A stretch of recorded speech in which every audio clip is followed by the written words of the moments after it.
A billionaire never trusted anyone near his son, until one night, he pretended to sleep. What he saw his maid do in secret shook him to his core. She wasn't just caring for his boy. She was healing him in a way money never could. And that night changed their lives forever. From the very first day, Richard Thompson lived with one unshakable truth. Money could buy almost anything, but it could not buy trust. He was a billionaire, the kind of man whose name appeared in glossy magazines and whose face appeared on the cover of financial journals. He built empires with his sharp mind and made ruthless decisions without hesitation. To the world, he was powerful, brilliant, untouchable. But behind the towering glass walls of his mansion, he was just a lonely man, a widower raising a fragile little boy named Ethan. Richard's wife, Emily, had passed away 3 years earlier, leaving a hole in both of their lives. For Richard, it was the unbearable silence of the master bedroom, once filled with laughter and whispered dreams. For Ethan, it was the absence of a mother's hug, a bedtime kiss, and the gentle voice that had once calmed his fears.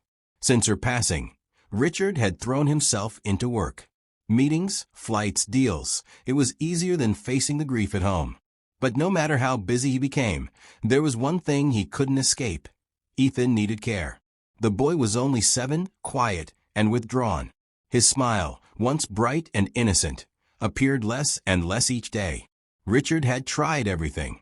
He hired the best nannies, the most experienced caretakers, even teachers who specialized in children struggling with loss. Yet, none of them stayed. Some quit within weeks, whispering that the boy was too difficult. Others Richard himself dismissed after catching them scrolling on their phones instead of watching Ethan.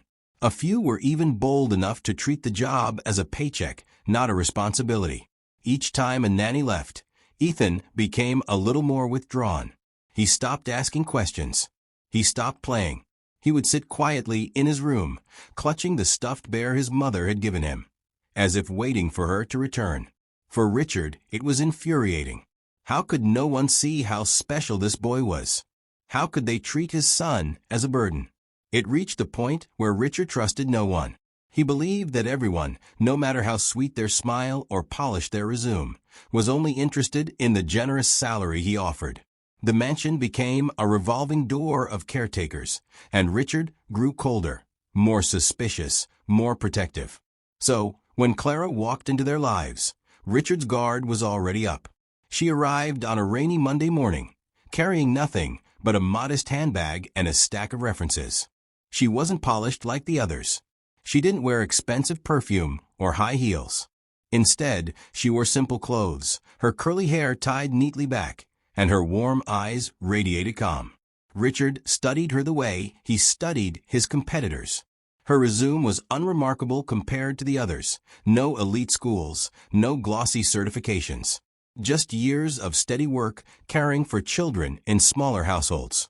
And yet, there was something about the way she greeted Ethan. She didn't bend down dramatically or force a smile like most applicants. She simply looked at him with gentle respect and said, "Hi, Ethan. I'm Clara. I know meeting new people isn't always easy, but I hope we can be friends." Ethan, who usually hid behind Richard's leg or avoided eye contact, gave the smallest nod. To Richard, that was surprising, but not enough to convince him. He'd seen clever tricks before. People could fake kindness to get what they wanted. So he hired Clara, but not because he trusted her. He hired her to test her. From day one, he watched her like a hawk. The mansion had cameras in every hallway. Richard instructed the staff to report to him if anything seemed suspicious. He studied her behavior with Ethan, looking for cracks in the mask. But Clara remained consistent. She never raised her voice. She never complained about long hours. She sat with Ethan during meals, patiently encouraging him to eat even when he pushed his plate away. She read him stories before bed, her voice calm and rhythmic. And she treated every corner of the mansion with respect, as though it wasn't just a house, but a home. Still, Richard wasn't satisfied. People always reveal themselves when they think no one is watching, he told himself. That's when he formed his plan. One evening, after a long day of work, he decided to pretend. Pretend to be asleep in Ethan's room while Clara tucked his son into bed. Pretend he wasn't watching, when in reality his sharp eyes would miss nothing. He wanted to see her true colors. Would she ignore Ethan once she thought the boss was gone? Would she sigh with impatience, reveal the frustration hidden beneath her calm exterior? Or worse, would she treat his son with the same neglect and coldness that had made all the other caretakers unworthy? As he sat in the armchair that night, the dim glow of a lamp casting long shadows across the room, Richard let his breathing slow. He let his eyelids droop, just enough to give the illusion of sleep. Ethan lay under the covers, hugging his stuffed bear. The boy's eyes flickered between his father and Clara. And Clara, calm, steady Clara, walked in with a folded blanket draped over her arm. She paused at the sight of Richard, as though making sure not to disturb him. Then she looked at Ethan with a softness Richard couldn't quite define. In that moment, Richard braced himself. This is it, he thought. This is when I'll see who she really is. But what Clara did next was something Richard never expected. Something that would change not only Ethan's life, but his own forever. The mansion was quiet, almost too quiet. Outside, the city glowed faintly through the floor-to-ceiling glass windows, the hum of distant traffic barely reaching the high hills where Richard's estate stood. Inside Ethan's bedroom, shadows stretched across the walls, broken only by the soft golden lamp in the corner. Richard sat in the leather armchair near his son's bed, pretending to nap. He had positioned himself there deliberately, hands resting on the armrests. His tall frame leaned back just enough to appear relaxed. His eyelids drooped, but behind them, his sharp blue eyes remained alert. It was the perfect setup for his test. Earlier that evening, Ethan had finished his dinner in silence, pushing peas around his plate as he usually did. Clara had been the one to coax a few bites into him, her patience seemingly endless. Afterward, she had read him a short story and tucked him under the covers. Richard had followed quietly, settling in to watch what would unfold. Now, the boy lay curled under his blanket, clutching the worn stuffed bear his mother had given him before she passed away. His small chest rose and fell in slow, uneven breaths, the kind of breaths that belong to a child carrying too much weight in his heart. Richard kept his breathing slow, steady, careful. He knew the trick well. In boardrooms and negotiations, he had pretended to be uninterested just to watch rivals reveal themselves.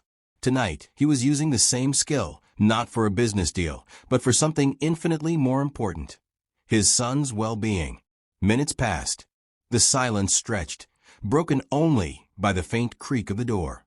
Clara entered softly, almost like a shadow, carrying a folded blanket over one arm. Her steps were light, deliberate, respectful of the stillness of the night. She paused briefly at the sight of Richard in the chair.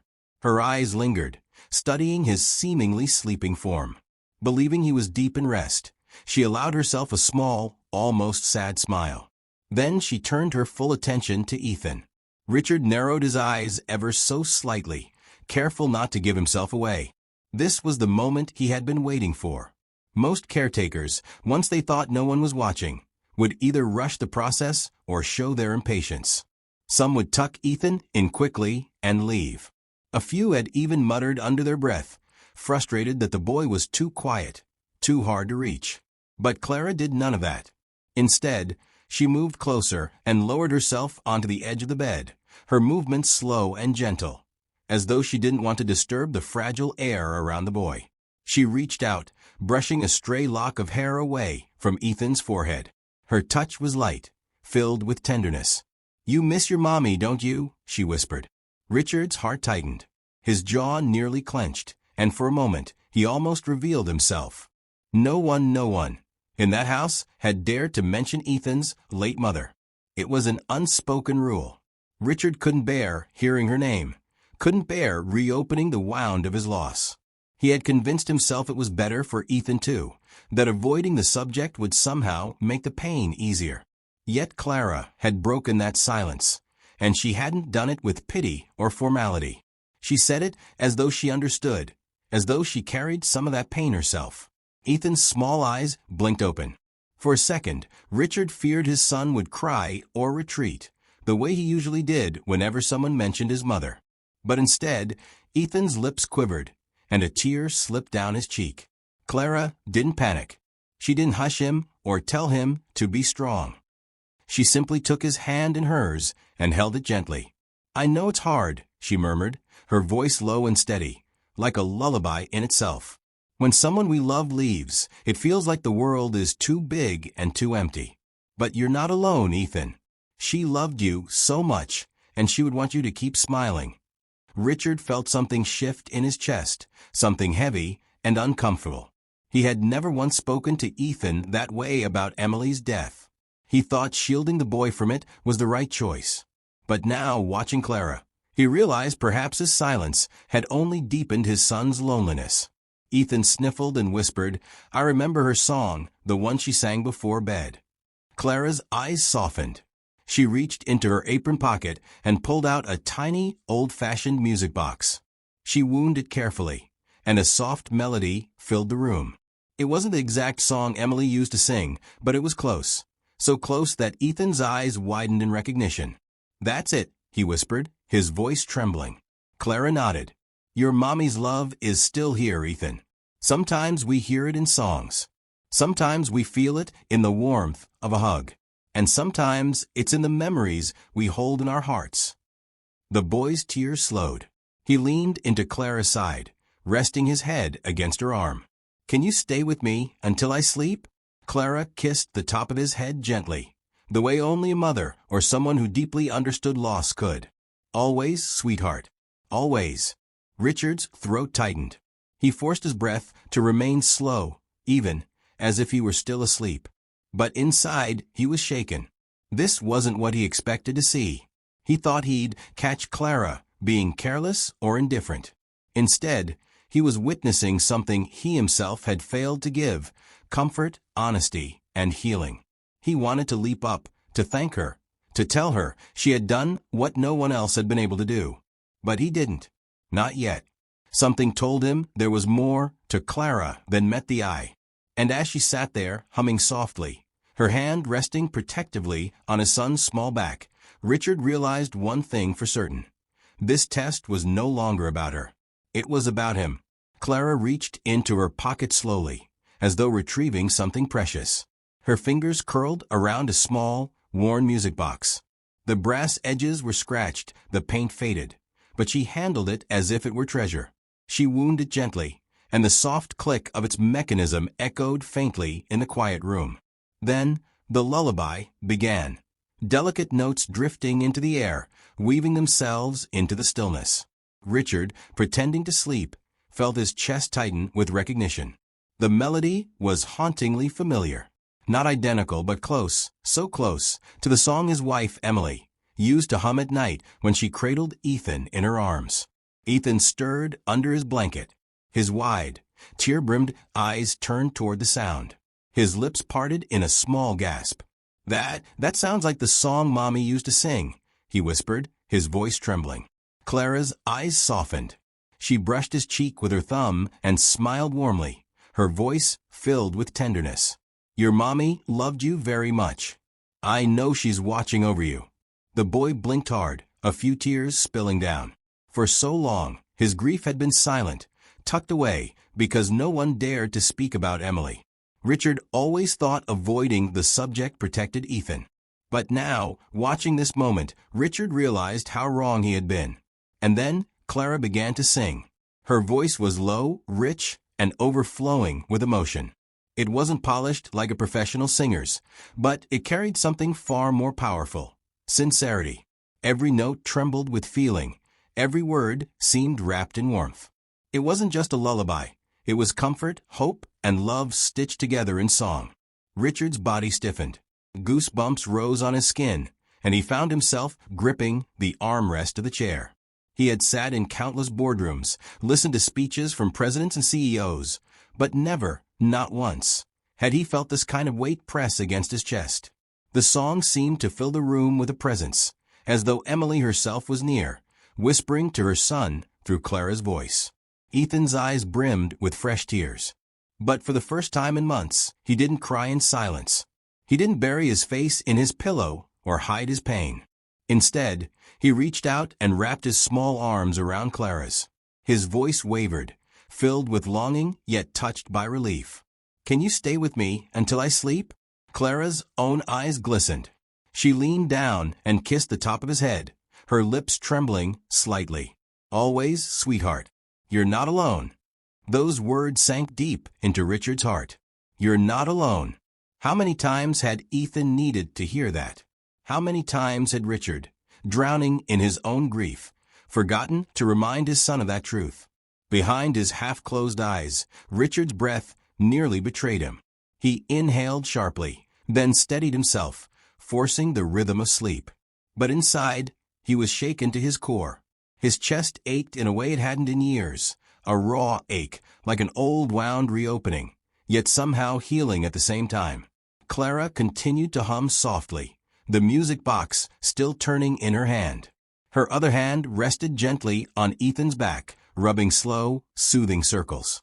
The boy's breathing gradually calmed, his small body relaxing into safety and warmth. Within minutes, his eyelids fluttered shut, though his tiny hand still clung tightly to Clara's sleeve, as though afraid she might disappear. Richard's throat tightened. He had seen his son fall asleep countless times, but never like this. Ethan wasn't restless, wasn't curling into himself. He was at peace. And the truth hit Richard like a wave. Clara had reached his son in ways he never could. For a man who had built his empire by controlling every outcome, by calculating every move, the realization was almost unbearable. He couldn't control this. He couldn't replicate it. No amount of money, no elite nanny, no luxury therapist had given Ethan what Clara had given in this single night, a sense of being understood, of being loved, of being safe. Richard's mind swirled with questions. How? How did she know that song? How did she understand my boy so deeply? And why does her voice carry such pain, as though she's singing from her own scars? He wanted to ask, but he couldn't move. Not yet. Clara remained at Ethan's side long after he drifted into sleep. She didn't rush out, didn't sigh with exhaustion, didn't treat it as part of her job. Instead, she sat still, watching over him, humming softly until even the music box grew silent. Then she whispered, so quietly Richard almost thought he imagined it. "Rest now, little one. You're safe." Richard nearly broke character. His throat burned, and he had to bite the inside of his cheek to stop himself from revealing he was awake. He hadn't cried in years, not at board meetings, not at funerals, not even when Emily's casket was lowered into the ground. He had locked all his emotions behind iron walls. But tonight, cracks were forming. For the first time in a long time, Richard wanted to believe. Believe that maybe Ethan could heal. Believe that maybe he himself wasn't as broken as he thought. And all because of a maid with a music box and a voice that carried the weight of love. Richard had set out to test Clara. But tonight, he realized the test wasn't hers, it was his own. Could he open his heart again? Could he let someone else into his son's fragile world?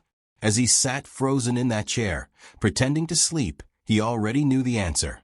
Clara wasn't just a maid. She was something far more. When Ethan finally drifted into peaceful sleep, the soft rhythm of his breathing filling the room, Clara remained seated at his side. She didn't rush to leave, didn't treat the moment as if her task was complete. Instead, she sat in stillness, her hand resting lightly on the boy's blanket. Richard, still feigning sleep in the armchair, watched with curiosity. His original plan had been simple: test her, then leave once Ethan slept. But something about Clara's presence kept him rooted to the chair. He sensed there was more, something hidden beneath her calm, steady exterior. And then it happened. Clara reached into the pocket of her apron and slowly pulled out a tiny photograph. Her hands, usually so sure and steady, trembled as she unfolded it. Even from across the room, Richard could see how worn it was, creased from being folded and unfolded countless times, the edges soft and faded from years of handling. She stared at it for a long moment, her lips pressed together tightly. Richard leaned forward ever so slightly, careful not to give away his secret. His eyes sharpened on the photograph. It was a child. A little boy, no older than Ethan, smiling with a missing tooth. his hair sticking up at odd angles, as if he had just come in from playing outside. Richard's chest tightened. Clara's thumb traced over the image tenderly, as though stroking the cheek of the boy in the picture.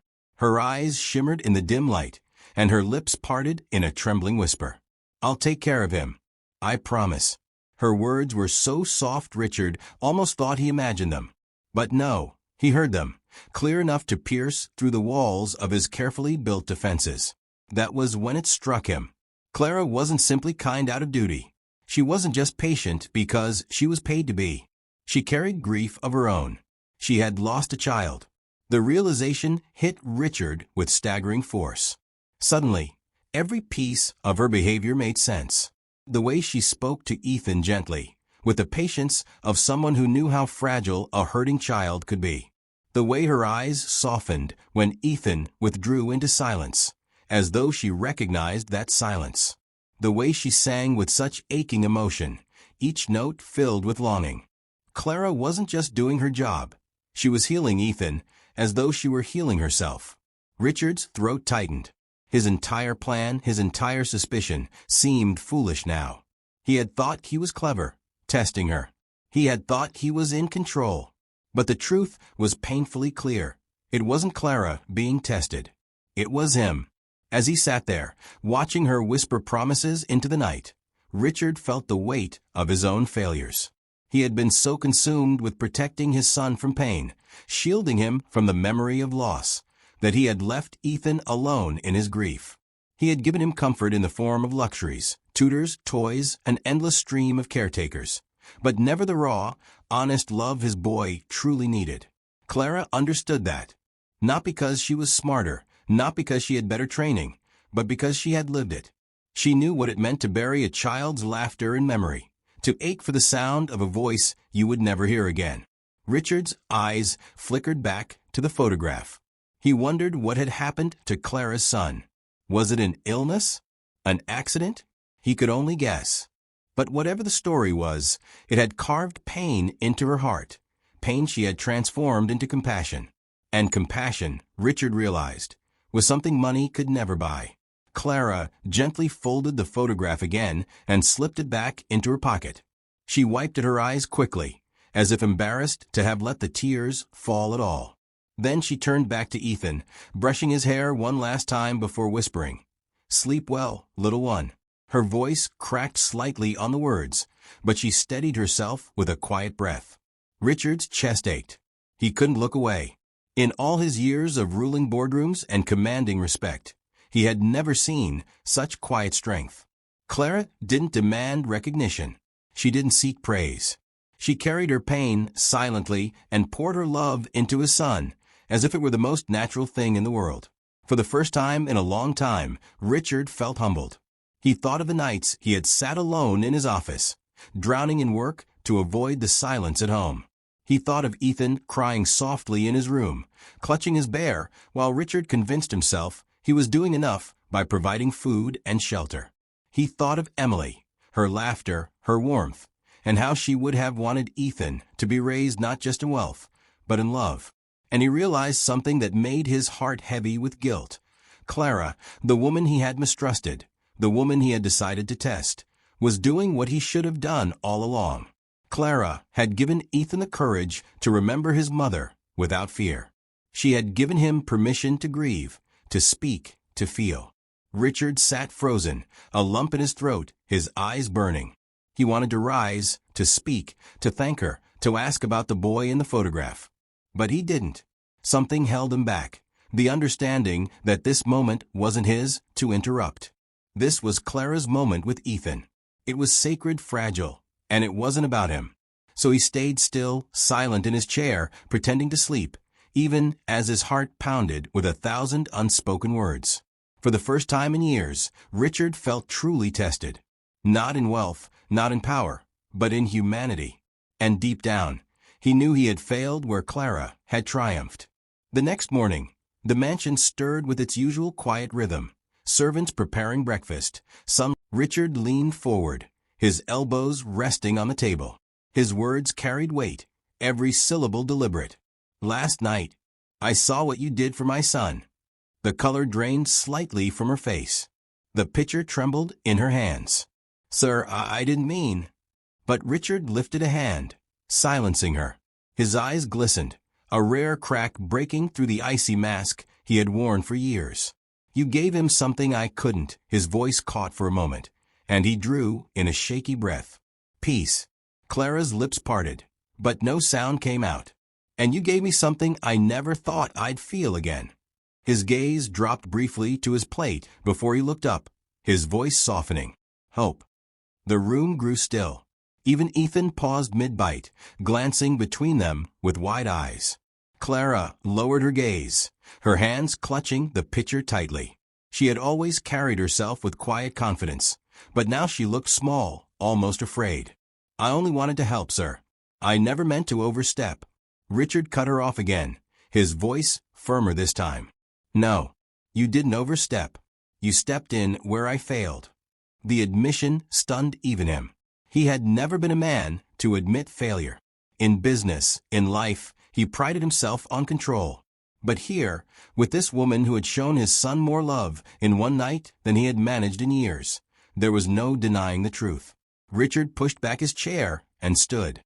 His tall frame loomed over the table, but there was no intimidation in his stance.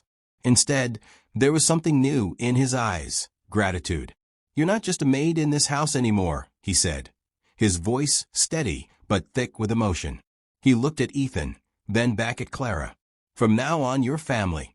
Clara's breath caught audibly. Her eyes darted to Ethan, who beamed with a joy Richard hadn't seen in years. The boy hopped off his chair and ran to Clara, wrapping his small arms around her waist. "She's family now?" Ethan asked, looking up at his father with a hopeful smile. Richard nodded, his throat tightening again. "Yes, son, she is." Clara's hands shook as she gently rested them on Ethan's shoulders. Her eyes shimmered with unshed tears. I don't know what to say." "Say nothing," Richard replied softly. "Just keep doing what you've been doing. You've given this house back its soul." For a long moment, silence filled the dining room. Not the cold, heavy silence of grief that had lingered for years, but a warm silence, heavy with unspoken understanding. Richard looked around at the mansion, the gleaming marble, the grand chandeliers, the towering ceilings. For years, it had been nothing but a monument to his wealth, a hollow place filled with echoes of loss. But now, watching his son hug Clara tightly, hearing laughter break the quiet, Richard realized something profound.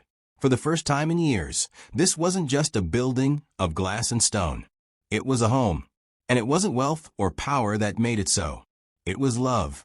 As the day went on, Richard noticed small changes everywhere. Ethan followed Clara through the halls, chattering more than he had in months.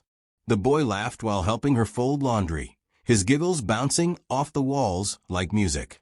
Even the staff seemed lighter, their faces less tense, as though Clara's presence had seeped into every corner of the mansion. Richard watched it all with quiet awe. He had spent years searching for someone who could care for his son. What he had needed all along wasn't a caretaker, it was a healer. And fate had brought Clara into their lives. That night, when Richard finally sat alone in his study, he poured himself a glass of whiskey, but didn't drink it. Instead, he stared out the window at the city lights and whispered something he hadn't said in years. "Thank you, Emily." He believed, somehow, that his late wife had a hand in this. That she had sent Clara, not just for Ethan, but for him too. Richard leaned back in his chair, a rare smile tugging at his lips, pretending to sleep the night before had started as a test. But, in truth, it had been the beginning of his own awakening. And he knew one thing for certain. It was the best decision he had ever made. And so, a billionaire who thought he was testing a maid discovered instead the true meaning of family. Sometimes it isn't money or power that heals a broken home. It's love, kindness, and the courage to care. If this story touched your heart, don't forget to like, subscribe, and share it with someone who needs hope today. More life-changing stories are coming your way.